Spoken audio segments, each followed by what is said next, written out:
Nagpain ang Iloilo Provincial Government sa 1 ka milyon ka pesos nga budget para sa repair sa track oval sa Iloilo Sports Complex. Hindi sa lining at ikang agad ma-rehabilitate ang pasilidad. Naginahingadla na nga expired na ang rubberized surface.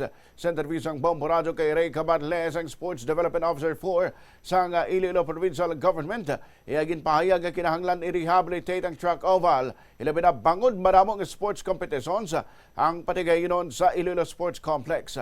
Sunod sa opisyal na palabot na ang kahimtangan sa pasilidad kay Governor Arthur Defensor Jr. Base sa program of works kung matigayang gidman nga ma-rehabilitate, ang gasto mahimo maglabot sa 40 to 44 million pesos.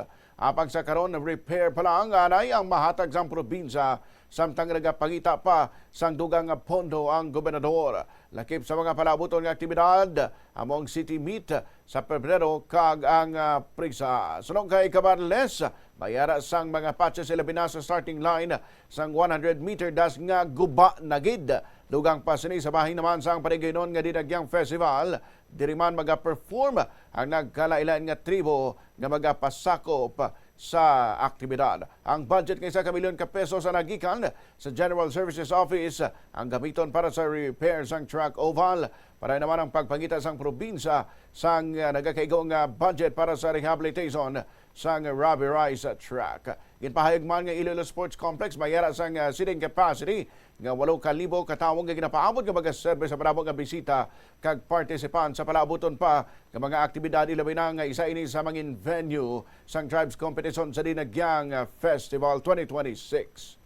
For mga patches na to, no? Yes. Kag mga weaving nga mga rubberized portions, no?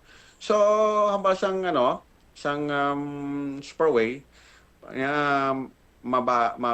masukot kami sa inyo 1,088,000 labor lang.